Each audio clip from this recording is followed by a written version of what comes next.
ప్రస్తుతం మనతో పాటు శ్రీనివాస్ గారు ఉన్నారు, తెలంగాణ ఉద్యమకారులు. ఈరోజు కేసీఆర్ గారు మళ్ళీ బయటికి రావడం, తర్వాత ప్రజల గురించి మాట్లాడడము, దాదాపు 15 నెలల తర్వాత మళ్ళీ కేసీఆర్ ఇస్ బ్యాక్ అనే నినాదాలు, సీఎం సీఎం అనే నినాదాలు. సో మళ్ళీ బీఆర్ఎస్ టీఆర్ఎస్ పార్టీని చూడబోతున్నామా, పాత టీఆర్ఎస్ పార్టీని, పాత కేసీఆర్ని చూడబోతున్నాం అనుకోవచ్చా? 100% అండి. ఈరోజు రావడం చాలా సంతోషం. ఆయనకు నేను శుభాకాంక్షలతో పాటు ధన్యవాదాలు చెప్తున్నాను. ఎందుకంటే కొత్తగా పార్టీ వచ్చినప్పుడు, టీఆర్ఎస్ పార్టీ కూడా కొత్తగా వచ్చినప్పుడు వాడు 3 నెలలకి 4 నెలలకి మొదలు పెట్టారు. ఏముంది పాలన ఏమైందని. కానీ వచ్చిన తెలంగాణ కష్టపడి తీసుకొచ్చిన తెలంగాణకు 4 నెలలు ఏం కాదు. రాష్ట్రం అంతా నాశనం అయిపోయిన తర్వాత, విభజించిన తర్వాత ఏముంటుందని చెప్పి, అందుకే సమయం, ఆయన చాలా తెలివికలుడు కాబట్టి, బాగా సమర్థుడు కాబట్టి, కనీసం ఈ పార్టీకి ఒక సంవత్సరం అన్న గడువియాలి. మనం సంవత్సరం దాకా మాట్లాడితే దానికి వాల్యూ లేదు. కనీసం ఒక ఏడాదిలో ఏం చేసిరని చెప్తారు, బడ్జెట్లో ఏమీ లేదు ఇప్పుడు చూస్తే కూడా. కాబట్టి ఒక 14-15 నెలలు ఇచ్చిన తర్వాత ఇంకా సమయం ఇచ్చినా కూడా ఇంకా లాభం లేదు. ఇప్పటికైనా ప్రజాక్షేత్రంలోకి వచ్చి ప్రజలంతా ఓకే చేస్తే, కాబట్టి ఇప్పుడు జరగబోయి ఈ లోకల్ బాడీ ఎన్నికలు కావచ్చు, రేపు జిహెచ్ఎంసీ ఎన్నికలు కావచ్చు, ఎందుకంటే తను వస్తేనే పబ్లిక్లకు ఒక, మా కార్యకర్తలకంతా మంచి ఆనందంగా ఉంటుంది, మాకు ఒక బూస్టింగ్ ఉంటుంది, మాకు మైలేజ్ పెరుగుతుంది. కాబట్టి ఈరోజు ఆయన బయటకు రావడం మాకందరికీ ఈ విశ్వసాయి సమావేశం, ఇంకోటి కూడా పార్టీ ఆవిర్భవించి కూడా 25 సంవత్సరాలు పూర్తిగా అయింది. దాని కొరకు కూడా విశ్వ సమస్య పెట్టి మాజీ ఎమ్మెల్యేలకు కానీ ఎమ్మెల్సీలకు కానీ రేపు రాబోయే రోజుల్లో పార్టీని ఇలా పార్లమెంట్ ఎలక్షన్ సందర్భంగా కూడా బయటికి రావడం అనేది జరిగింది కదా, అప్పుడు 0 సీట్లు వచ్చినాయి కదా. ఏమండి ఇప్పుడు సమస్య ఏముందంటే, అప్పటికి గవర్నమెంట్ పోయి 6 నెలలు అయింది. ఇంకా ఏదో రేవంత్ రెడ్డి ఏమో చేస్తాడు, ఢిల్లీకి వెళ్ళి మొత్తం తీసుకొస్తాడు, ఇంకోటి పెడతాడని చెప్పి ఆ ఊపిలోనే ఉన్నారు కదా పబ్లిక్. అప్పటికి 6 నెలలు అయింది కదా. ఇంకా ఏముంది, ఇంకో కొత్తగానే వచ్చింది కదా, ఇంకా తెస్తాడు ఢిల్లీకి వాళ్ళని వీళ్ళని. కాబట్టి ఢిల్లీకి కాంగ్రెస్కి ఇవ్వాలి, బీజేపీకి ఇస్తే బీజేపీ వాళ్ళు బాగా చేస్తారు మంత్రులు, కాంగ్రెస్ వాళ్ళకి ఇస్తే కాంగ్రెస్ ఎంపీలు బాగా కొట్లాడతారు, ఫుల్ డబ్బులు తీసుకొస్తారని ఆశించి వేశారు. ఫస్ట్ అలాగే వేశారు, రెండోసారి ఇలా పడ్డారు. ఇప్పుడు అర్థమైపోయింది వాళ్ళకి. ఇంకా ఇప్పుడేముంది, కనీసం లోకల్ బాడీ ఎన్నికలన్నా మా బీఆర్ఎస్ క్యాండిడేట్ ఉంటే కనీసం ఈ కేసీఆర్ గారు ఇచ్చి ఇదివరకు 100% నెక్స్ట్ రాబోయే ఈ 3.5 సంవత్సరాల తర్వాత ఇంకోటి జమిలీ ఎన్నికలే వస్తాయి అంటున్నారు. ఒక 2 సంవత్సరాల ముందు వచ్చినా కూడా హ్యాట్రిక్ 100 సీట్లతో మళ్ళీ కేసీఆర్ గారు మళ్ళీ ముఖ్యమంత్రి కావడం 100% డౌటే లేదు.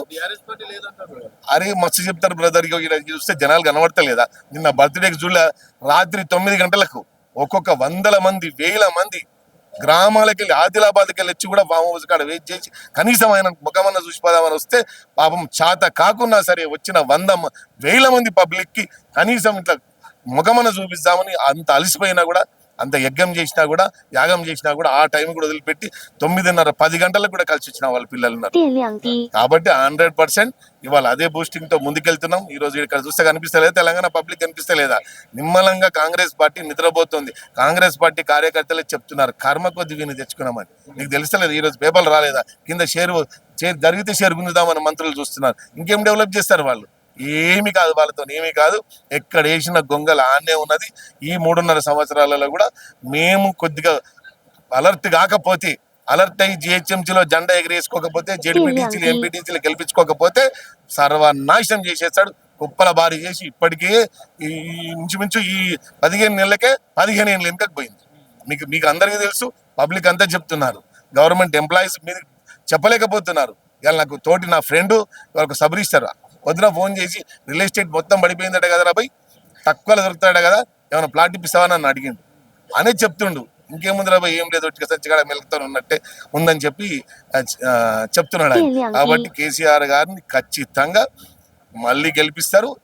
ఈసారి గెలిస్తే ఇంకా కాంగ్రెస్ ఖతమిగా, ఇంకా మల్లరాజు రాసి పెట్టుకోండి, ఆ పక్క అవుట్ లేదు. ఈసారి కేసీఆర్ గారు వస్తే ఛాన్సే లేదు, మళ్ళీ కాంగ్రెస్ పార్టీ రాదు. ఎందుకంటే 10 ఏళ్ళు ఉన్న తర్వాత ఒక ఛాన్స్ ఏదో ఆ 3 రంగుల జెండా అంటే ఏమో, ఆ పైన మనకు వాన వస్తే ముందు అది కనిపిస్తుంది చూడండి, దాన్ని ఏమంటారు, ర్యాంబో. అలా 3 రంగుల జెండా ర్యాంబో కనిపిస్తుంది. కనిపిస్తే అందంగా ఉంటుంది, ఆనందంగా ఉంటుంది.